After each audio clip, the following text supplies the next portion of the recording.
What's up, Green Bay Packers fans? Welcome back. As always, thank you for joining me. My name's Paul Bretto. Today we're going to take a look at how the Packers' outlook for the 2026 offseason, 1 year from now, might have played a role and impacted how Brian Gutekunst and the team approached the 2025 offseason. But before we do all that, you know what to do. Hit like on the video, hit subscribe on the YouTube channel. I do greatly appreciate it. Follow me on Twitter at Paul_Brettel. Find all my work, including the article version of what we're discussing here today over at ESPNLacrosse.com and my Wisconsin sports radio fans, Packers, Brewers, Bucks, Badgers radio. Download the 105.5 ESPN Lacrosse app. So like I said, how might have what's ahead a year from now in 2026 impacted the Packers' approach to free agency, specifically here during the 2025 offseason? Naturally, fans and majority of individuals out there who follow the NFL, not just the Packers, but the NFL in general, are fixated on this year, 2025. What has to happen now to give this team the best opportunity to win? And obviously, that's a part of the general manager's decision-making process as well. But the GMs that are out there, and Brian Gutekunst in particular, their vision, their scope of where they want this franchise to be and where they want it to go is not only fixated on 2025. It's not tunnel vision on what has to happen solely in this season, this offseason. Their vision is expanded, right? It's a 2 to 3 year window in terms of roster building, in terms of the salary cap situation. That's the lens that the general manager is looking through, because the decisions, whether to bring a player back, whether to sign a free agent, the size of the contract, how the contract's structured, all those different factors are going to have a trickle-down impact on what happens tomorrow, what happens in 2026, what happens in 2027, and potentially beyond.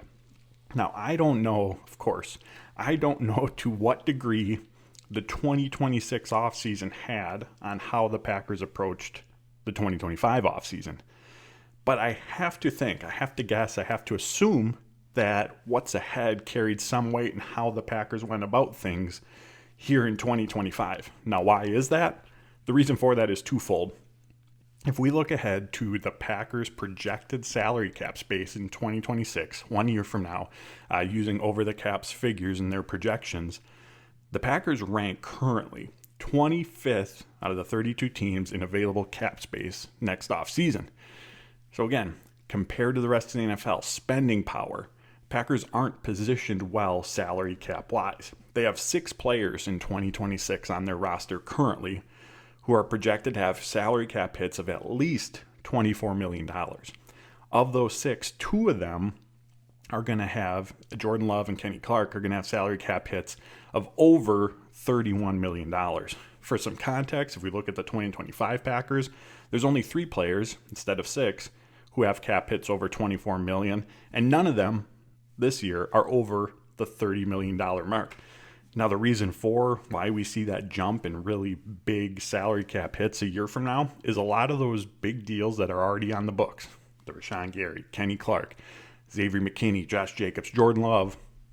With how the Packers structure their contracts, they typically backload them. So the deeper into the contract you get, years 2, 3, 4, and so on, the salary cap hit is going to continue to increase each year. And really in 2026, again, a lot of those more recent, bigger deals that the Packers have given those players, they're going to really start to feel the effects of from a salary cap perspective. So that's part of the reason why we see the Packers again a year from now in 2026, at least at this time, of course, and we'll get into it. There's ways to maneuver around that.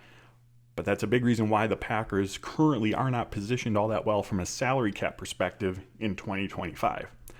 Now, along with that limited, relatively speaking, limited salary cap space a year from now, the Packers have a lot of their own free agent decisions to make next offseason. They have a big list of very key contributors on their current roster who are set to be free agents next offseason.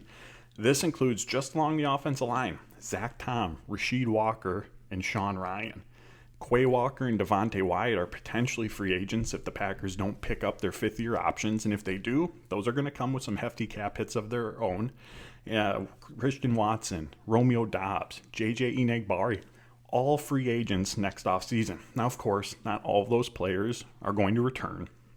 But when it comes to paying those players, we look at Zach Tom. I mean, he could very much be north of $20 million per year, maybe even in that $25 million a year per range on his next contract. Rasheed Walker, even a middle of the pack contract deal for a left tackle, puts him in that $15 million per year range.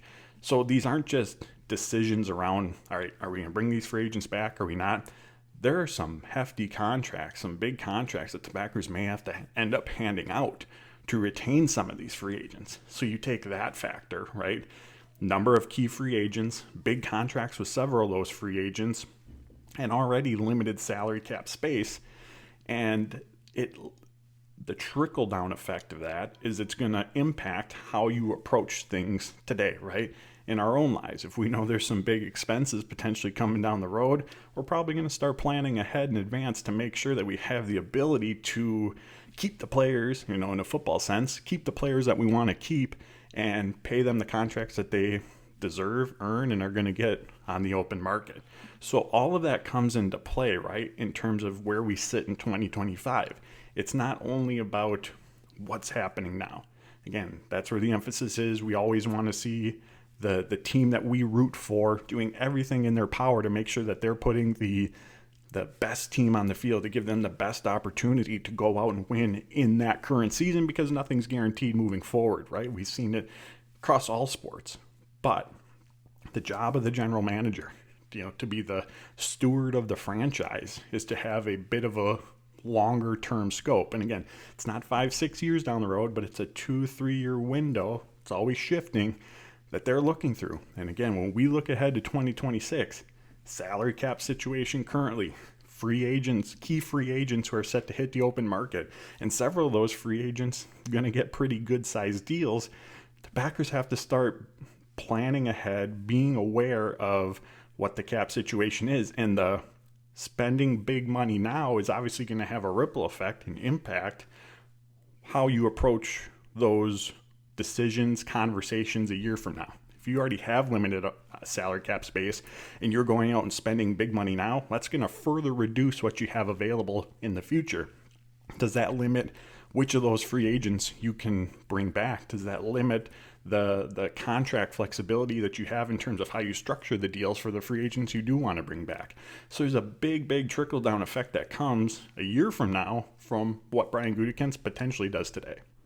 So for a Packers team where we heard Brian Gutekunst himself after the season say there needs to be more urgency, and also saying that it's the time to start competing for championships is now.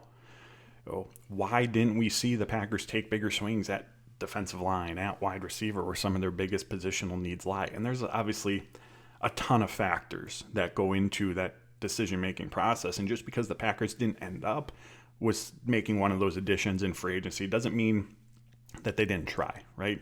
Brian Gutekunst, as he's talked about in the past, you got to have a walking away point. And if another team is going to outbid you for a player in terms of where your line in the sand is, you're not going to end up with that player. So just because the Packers didn't make an addition doesn't mean that they didn't try. And again, there's a lot of factors that go into that decision-making process. But for the reasons laid out, again, the future salary cap outlook, the big free agent decisions, big contract decisions that are coming down the road in 2026 with the Packers' own free agents, I think we'd be naive to think that to some degree, what degree, we don't know, right? All guessing.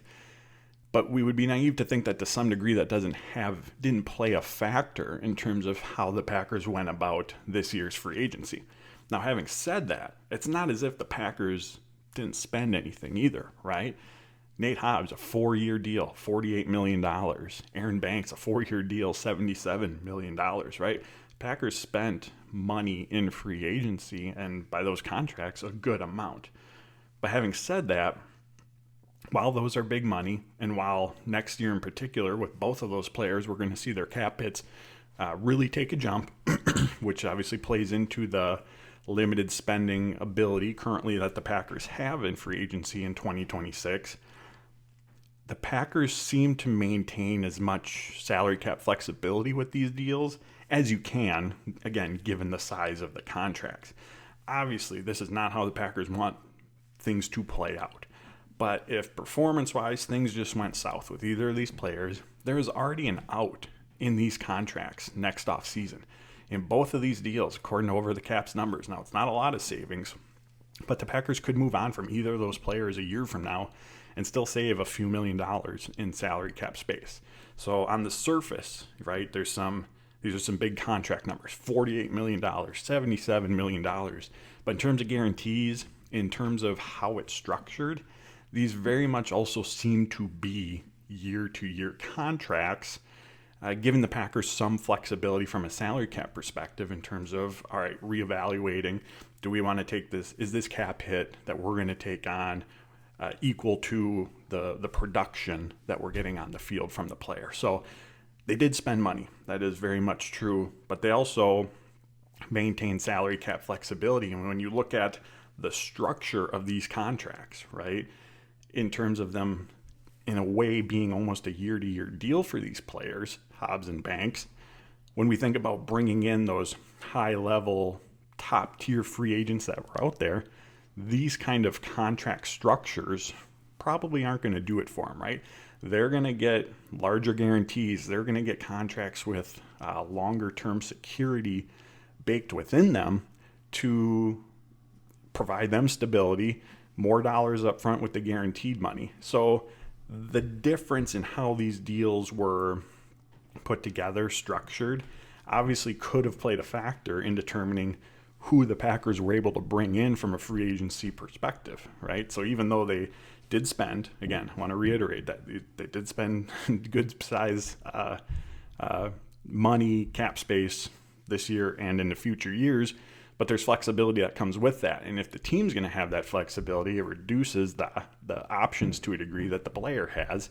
And again, when it comes to landing those top of market players at those positions of need, right, it becomes more difficult to bring those players in, to sign those players on these type of deals.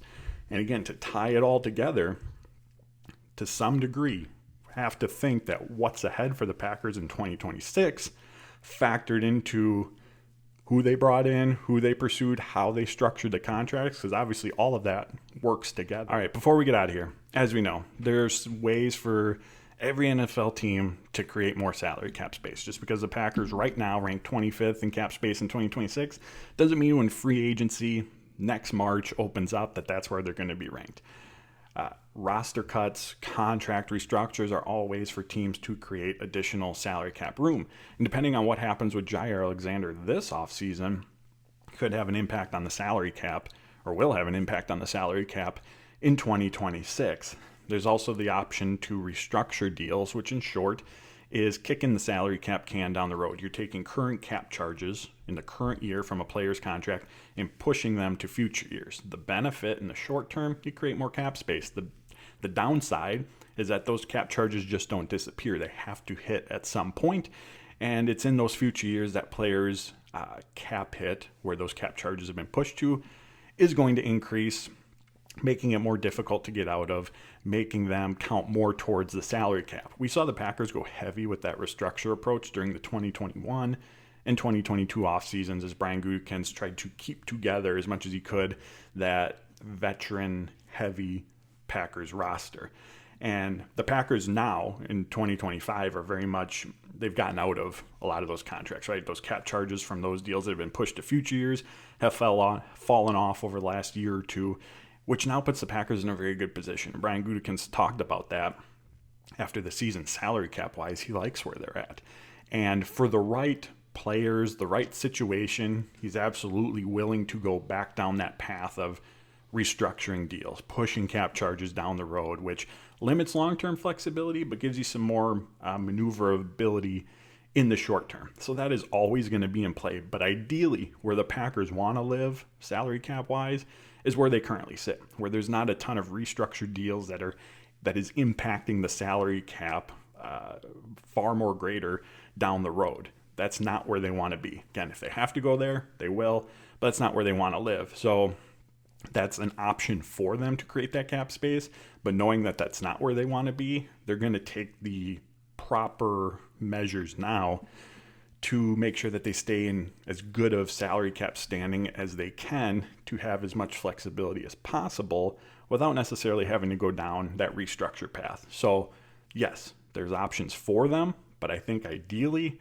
they don't necessarily want to explore those options. So again, in order to put yourself in a position where you don't have to rely on the credit card, so to speak, which is kind of what contract restructures are, you're going to have to be more prudent with the contract decisions that you make here in the short term. So there you have it, my friends. And again, I'm not here to say that's right, that's wrong, that this is how the Packers should do it. That's how, there's a missed opportunity that's out there. In these videos, in my writing, I do my best to try to provide the perspective of the Packers and do my best that I can to try to provide any sort of insight that I can into why did the Packers do this or why didn't they do this. And so I think an important part as we evaluate free agency, the offseason, not just this one, but past, forward, what's ahead, is remembering the lens that the GM looks through, not just the Packers, but every team. It's a 2 to 3 year window. And like we talked about at the start of all this, big decisions are coming down the road in 2026, and making sure that you're in as good of position as you can to handle those situations, to pay the players that you want to pay. That starts now. That starts with the decisions that you make now. So things salary cap wise aren't compounded, and now those future decisions that are big ones where there's hefty contracts involved don't become more difficult. So again, right, wrong, indifferent, whatever you want to feel, but what I'm trying to do is just provide some sort of insight best I can, right? And that's admittedly very limited in terms of the peek behind the scenes that we get here and there. But I think it's important to remember that 2 to 3 year window, that's the lens that the Packers, Brian Gutekunst's general managers, are generally looking through when it comes to roster construction and their salary cap situation. So I appreciate you tuning in. Hit like on the video, hit subscribe on the YouTube channel, follow me on Twitter at Paul_Brettel, find all my work over at ESPNLacrosse.com, and download the 105.5 ESPN Lacrosse app. Till next time, friends, take care.